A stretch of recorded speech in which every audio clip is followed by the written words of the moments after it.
Dobar dan i dobrodošli. Gilgameš danas predstavlja za vas.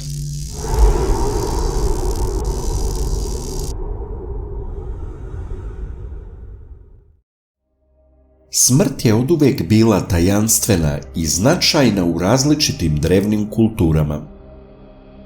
Za mnoge ona je predstavljala prelazak u novi život u podzemnom svetu pod upravom bogova i boginja smrti. Život posle života nije uvek bio taman i mračan. Za neke je to značilo radost, gozbu i večnu sreću, dok je za druge označavalo tamu i pravu smrt. U ovom videu ću govoriti o drevnim bogovima smrti. Što više saznajemo o ovim bogovima smrti, shvatamo da smrt nije uvek doživljavana kao nešto loše. Za neke je to bio korak ka hrabrom, novom svetu. Had, veliki grčki bog podzemnog sveta, ostavlja za sobom tajanstveni pečat u antičkoj mitologiji. Ovo božanstvo vlada kraljevstvom mrtvih, gde sudi i kažnjava duše koje su prešle reku Styx pod pratnjom čamdžije Harona. Had je nesumnjivo zanimljiv bog uvek u društvu svog troglavog čuvara Kerbera. Ovo troglavo čudovište stoji kao čuvar ulaza u podzemni svet, ne dozvoljavajući nijednoj duši da izbegne njegovu pažnju.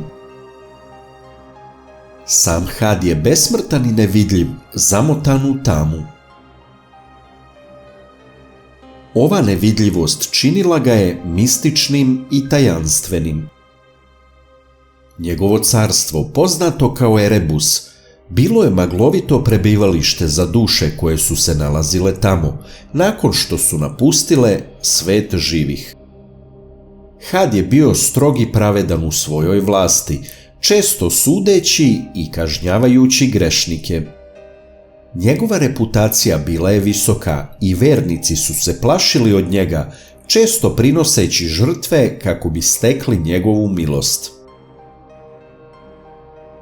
Had je bio božanstvo smrti, ali ne može se odreći njegove kompleksnosti i mnogih aspekata njegove ličnosti. Iako je bio strog i nesporan u svojoj ulozi, Had je predstavljao mnogo više od običnog boga smrti. U mitskom pejzažu starih Slovena poimanje smrti i podzemnog sveta bilo je nijansirano i variralo je od plemena do plemena. U središtu pažnje, međutim, stajala je Morana, ključna boginja smrti.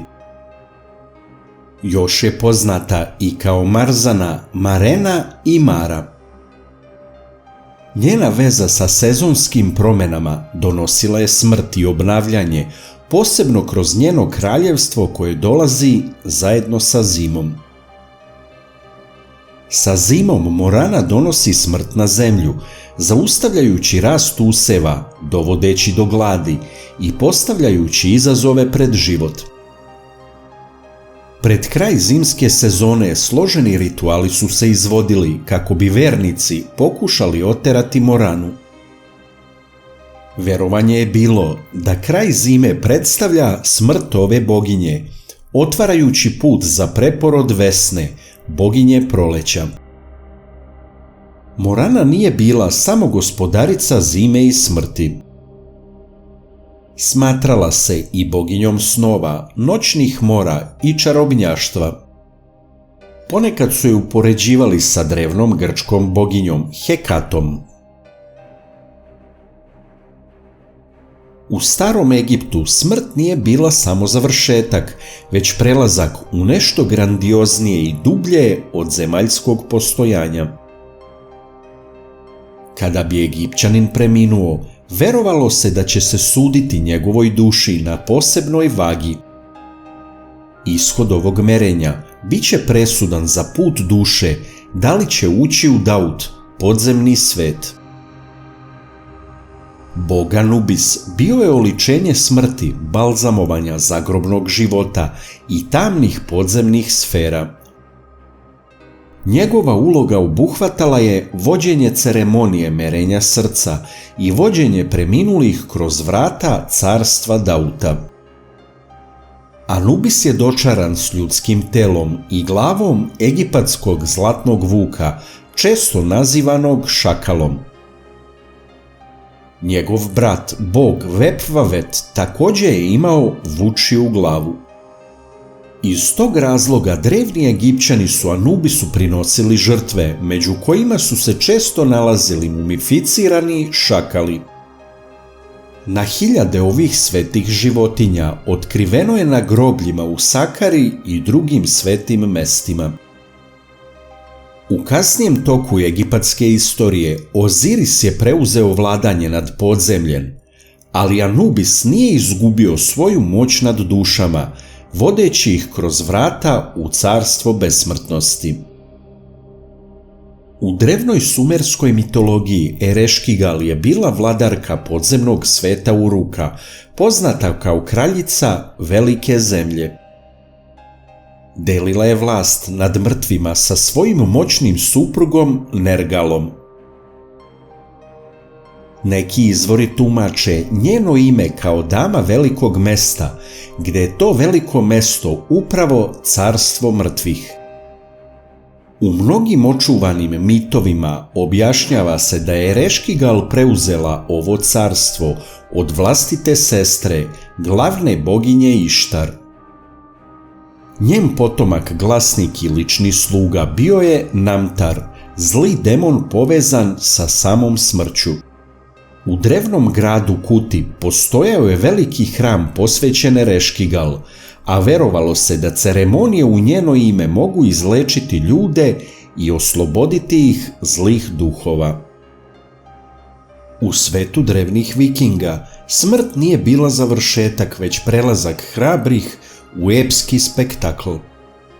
Ratnici su verovali da će oni koji hrabro žive i poginu u borbi biti pozvani da dele gozbe sa glavnim bogom Odinom u veličanstvenim dvoranama Valhale. Tu bi se veselili, pričali priče o junačkim delima, borili se i uživali u večnoj slavi. Međutim, ova privilegija nije bila data svima. Oni koji su umirali na drugačiji način suočavali su se s podzemnim kraljevstvom Nifelheim, gdje je vladala boginja Hel, gospodarica mrtvih. Hel je bila opisana kao melanholična figura, njena koža odražavala je boju smrti. U nordijskoj mitologiji Hel je bila povezana s mračnim tajanstvenim bićima.